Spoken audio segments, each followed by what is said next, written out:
Hello, everyone. Welcome to another Kinolime discussion. Actually, it's not another. We're just going to randomly talk about anything. Yeah. Actually, I saw your coffee cup, and I was thinking we should do Kino with coffee or coffee with Kino. But right now, we're just two Kinolime employees talking about the film industry. And what I wanted to talk about today was this James Gunn article that came out yesterday about how he believes that the film industry is making bad movies or is not being successful, not because of various reasons, except for unfinished screenplays. But I want to get into this article because when I woke up yesterday, I read it and I found that very interesting because it's something that, in my experience as a producer and writer, I've seen throughout the business, right? I've seen production companies trying to push through screenplays that just don't feel baked enough, that they're not there.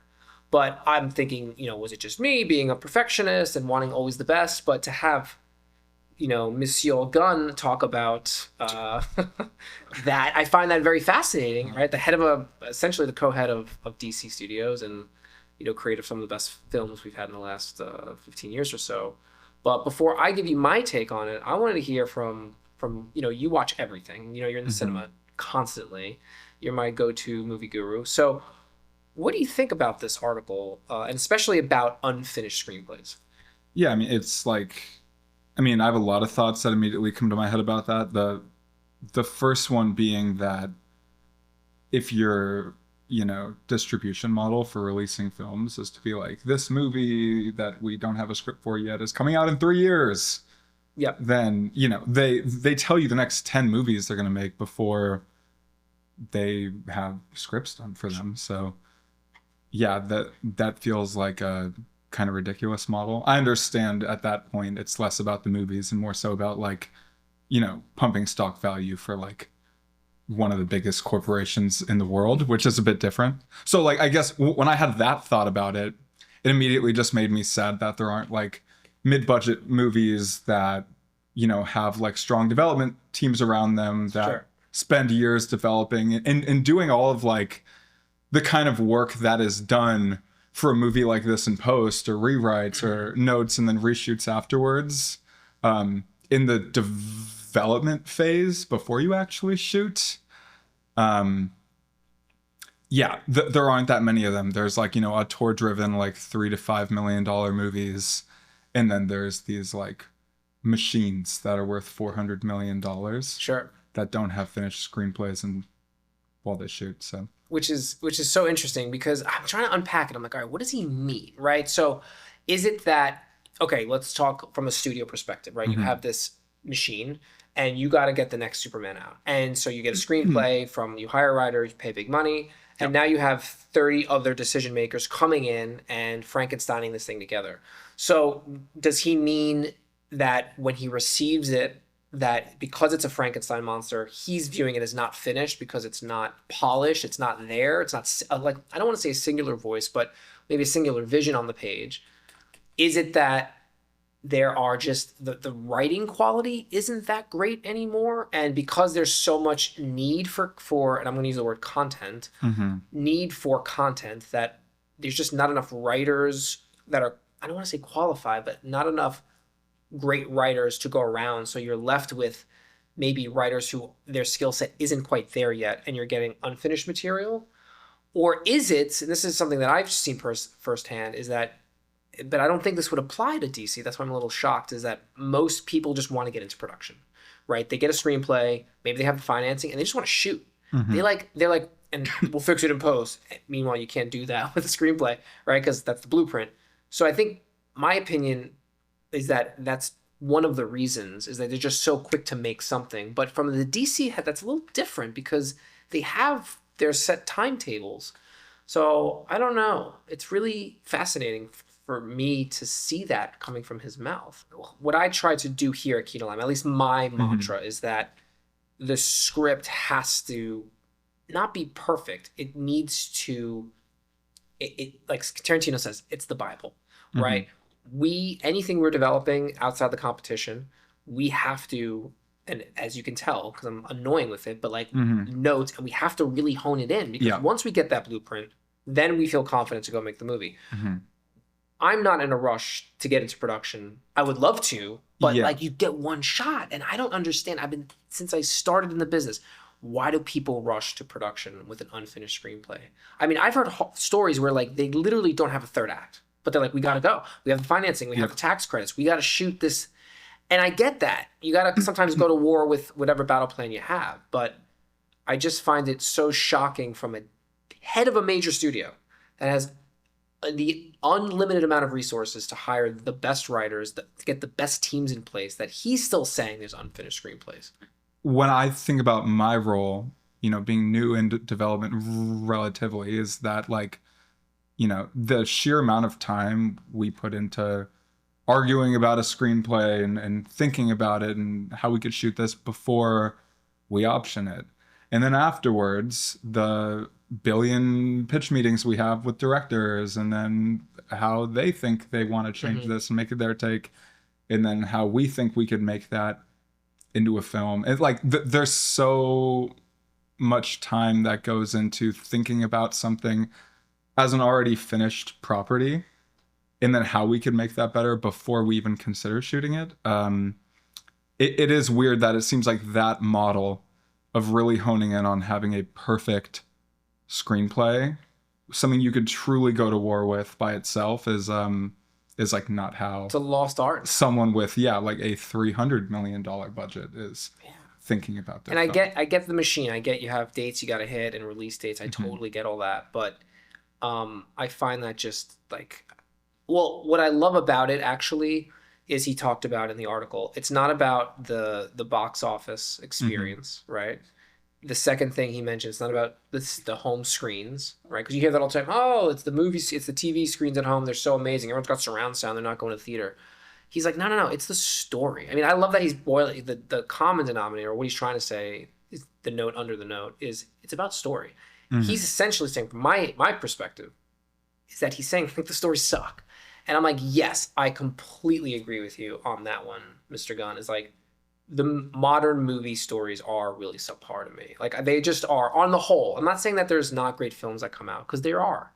But I always play this game, like pick a date, like go like spin a wheel, 1979. Look at the top movies that come out that year. Yeah. Really, like you can't compare to modern day movies. You just can't do it. And I watched for the first time finally last night Anora. I know that you love Mr. Baker there. And he's an amazing filmmaker, but I was a little underwhelmed with Anora in the sense that like Oscar winner, you know what I mean? Best picture. Like a swept the Oscar. Well, like I felt, and I felt like if that came out in like 2005, it wouldn't have done that. And again, the bar is changing, and again, no disrespect to Sean Baker, you're amazing. It just didn't feel like that type of film. And the story felt a little lacking to me, honestly, but I appreciate the film as a whole. Like, I'm not trying to analyze. I'm talking about the story in general. Yeah, it's like that type of movie I think I was talking about where, your low budget films now, it's like you're either getting like a fully auteur controlled, this is my vision image singularly, or you're getting $400 million goop with like $150 million in producer fees. You pay two actors $150 million. And then the writer gets 100,000. Your writer gets 100,000. That's the funniest thing. The writer is always getting the shaft. Before you shoot anything, like you're, above the line fees are like $200 million. Like that to me is like, okay. What I think, because what he said, where I don't think it's about home theaters, I don't think it's about, I think it's just about the quality of the story primarily. I don't know if I totally agree with that, because like, what these major studios have done is like, over the last 20 years, like their development staffs are like a fraction of what they used to be. Yeah, that's true. They don't make mid-budget films. They've conditioned audiences to like, I was talking to someone who compared it to like going out to eat, where it's like you used to just, go to Sizzler or but like you go to like Applebee's or something like twice a week with your family, and like you dress up and go to Red Lobster, right?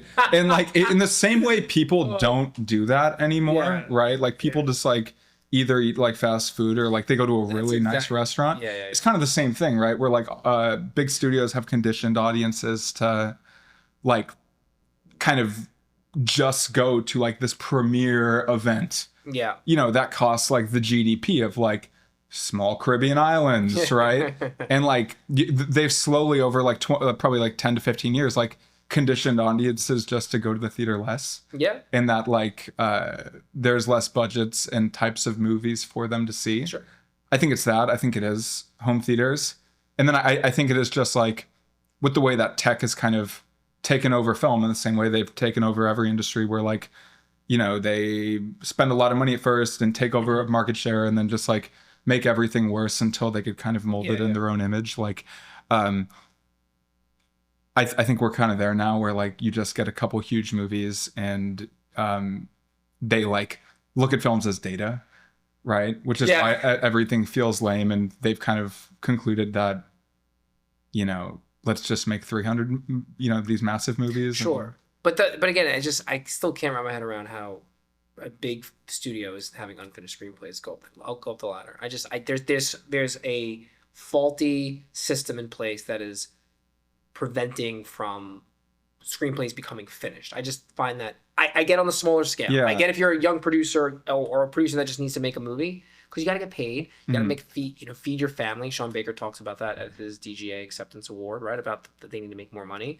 So I get that. You get a screenplay that maybe is there, and you're like, we go to war with what we got because we got to make a movie. Like, I can understand that, but I never understood the studios complaining about lack of story. I don't. You have unfathomable amount of resources. Like, you can get to any great writer or you have the bandwidth to cultivate and harvest the very best stories out there. And I just don't understand it unless it's, we could put the blame on the development executives that don't know how to develop or what they're targeting.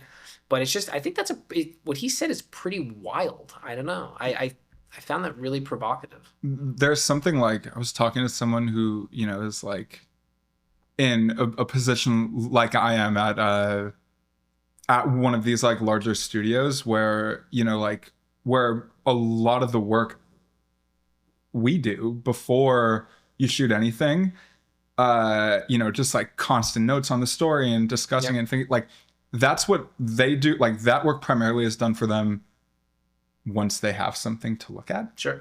Is like where they really get to put their paws in. And then, you get this like ridiculous feedback loop where there's like, 10 to 20 people who feel like it is their obligation as part of their job to give notes. To say something and put their stamp on it. Yeah. And then like by the end of it, you just have like some kind of like smorgasbord of, people who are trying to... It's a Frankenstein monster. It's a Frankenstein monster. Yeah. And like, everyone's like scared to get fired or like greenlight something that they critique. That's always the fear. But I guess the silver lining in this to all the writers out there is, if James Gunn is saying that he can't get finished screenplays, then like go write. Like just write. Get your screenplay finished, because James Gunn may make it. If he's turning down unfinished screenplays, he clearly wants. I'm laughing at this, but it's remarkable that we're at this place that he's literally complaining that he's getting sent unfinished screenplays,